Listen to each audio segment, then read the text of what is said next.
Pakinggan po natin itong mga pagtatanong pa rin ng congressman at kanilang sinubukan ang katatagan, kaalaman o may katotohanan ba o wala itong mga sinasabi ni Jimmy Guban na testigong nagpaputok ng balita na di umano ang mga membro ng First Family na nakaraang gobyerno may kinalaman sa mga illegal activities sa Bureau of Customs. Pakinggan po ninyo ito dahil talagang marami yung congressman ang nagka-interest magtanong. Yes, Your Honor. Noong 2018. Yes, Your Honor. Today. At yung 2018 na yun, yan yung nagkaroon ng investigasyon ang parehas, ang House of Representatives at ang Senado. Tama ba? Yes, Your Honor. Okay, so issue. para malinaw lamang po. So, the next member who wish to interpolate is Congressman Chairman Paduano. You're recognized. Thank you, Chairman. Just two quick questions lang po. Mr. Guban, during your opening statement, you mentioned about First Family involved in importation of illegal drugs. Can you categorically state who is that, to be fair to everyone, who's that First Family you're referring to? That is, Your Honor, yung anak, si Man saka si Pulong. Pero Michael yan. Dahil si Michael yan, madaldal yan. You mentioned kasi First Family. Again, I will ask you, who is the First Family? The Duterte family, Your Honor. Disan, Pulong, and Mans Carpio.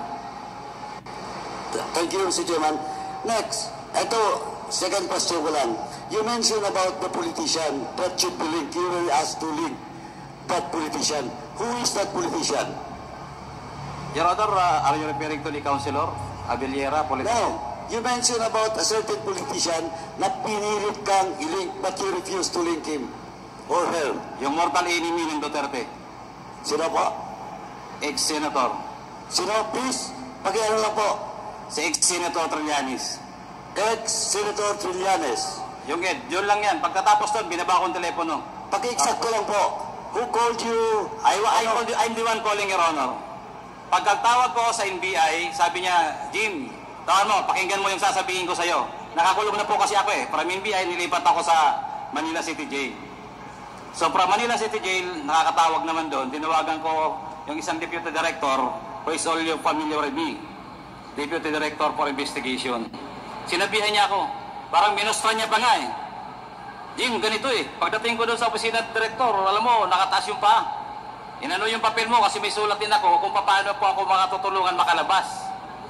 So pagdating doon, parang nagkukusay-kusay ba? Ano ba? Yung pa din sinabi niya, dapat ganitong sabihin niya. Sabihin mo sa kanya na pirmahan niya tong report ng NBI. Kasama si ex-senator. Labas siya kagad kahit hindi pa siya nakakapirma. Kukunin niya siya dyan. Kuha mo na dyan sa kulungan. Ngayon pa lang, pakuha mo na. Against sino yung NBI na president? From Director Grande to Deputy Director John Vicente de Guzman. So it's Director John Vicente de Guzman that talked to you directly? Yes, Your Honor. I called him, Your Honor. Ikaw ang tumawag? Opo, Your Honor. Anyway, Mr. Chairman, the last part of this investigation, we will move to invite all those persons that were mentioned by Mr. Jimmy Gampan. In the proper time, Mr. Chairman. Thank you. Oh. Thank you, Congressman Paduano. The next to interpolate, Chairman Abante. Ayan, Congressman Abante. Magandang hapon po. Ako lamang nagtataka, no? Sabi nga sa amin dito, nakarami ng binanggit mo, nag-mention ka ng mga pangalan ng mga kilala. Ang tanong ko lang, ba't mo ginagawa ito? Under oath ka, no? Ba't mo ginagawa ito? Hindi ka pa kinakabahan sa buhay mo? Ba't mo ginagawa ito? Your Honor, thank you very much dahil may request po talaga ako ng security bago po ako nagsasalita dito dahil ang kailangan ko po ay katotohanan. With the Almighty God, sabi ko tulungan ako na makuha ko ang tunay na hostisya dahil wala sa hostisya ang binibigay nila sa akin. At hindi ko po yun makukuha kung hindi ko po isasawalat ang katotohanan. Dahil hindi po mangyayari ang tunay na hostisya sa isang katulad ko na mahirap lang, hindi maimpluwensya. Ang kalaban ko ay napakalaki. Katotohanan para sa iyong sarili o katotohanan para malaman ng taong bayan ang nangyayari sa ating lipunan? Katotohanan po para malaman ng taong bayan ang nangyayari sa ating lipunan. Lalong-lalo na po sa criminal justice system natin. So wala ka ng tiwala sa criminal justice system natin? That is correct, Your Honor. Dahil po dyan, nakulong ako na ang judiciary ay parang may nagdidiktang ibang tao galing sa labas. Okay. Ganito yan, no? Ikaw naging guest ng Blue Ribbon Committee, di ba?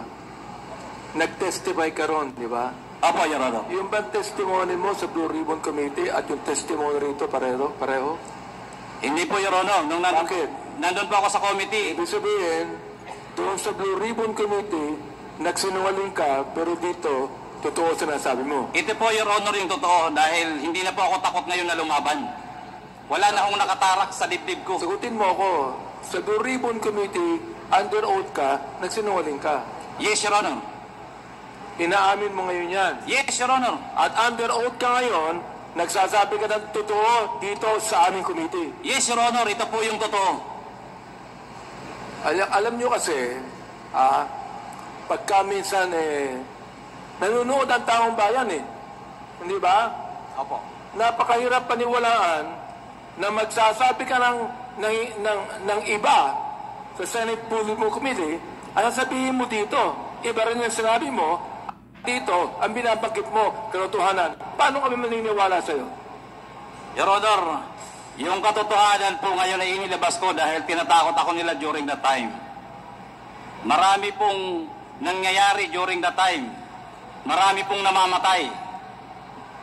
Ngayon po nakita ko po na maganda ang pagserbisyo para sa hustisya ng ating bayan. Kahit po ano po ang gawin ko noon, kahit sino pong siga during that administration, sa dami ng namamatay, kunting salita lang nawawala sa bayan, sa lipunan. So ngayon po, ang tamang panahon, inantay ko po, Your Honor. Kung mahaba, may kunti pa akong kwento, Your Honor, for about 4 years ko sa kulungan. Yan po, Your Honor, ang sinasabi ko ngayon dahil hindi ko magawa noong araw. So, Mr. Guba, naniniwala ka na itong committee ito may mga gawa para sa justisya mo? Yes, Your Honor. And I am praying for that, Your Honor. Okay. Under appeal ang kaso mo ngayon. Grabe, no? Sapagkat like Yes, imprisonment ka, di ba? Under appeal ang iyong kaso ngayon. Yes po, Your Honor. Okay. Hindi ka ba natatakot bumalik sa kulungan pagkatapos ito? Your Honor, sana wag na muna doon. Makahanap muna ako habang sa ibang kulungan na safe naman ako. Pero para po sa katotohanan, Your Honor, I have to do this. Para po sa bayan. Yung basihan ng kaso mo ay itong... Yan, ang liwanag, Sinubukan ng Quad Committee, Congressman Paduano, Fernandez, at iba pa, lalo na si Congressman Benny Abante ng Committee on Human Rights. Ang kredibilidad, pagkatao, nagsasabi ng totoo, hindi. Si Jimmy Guban, pero ayun po yung sagot.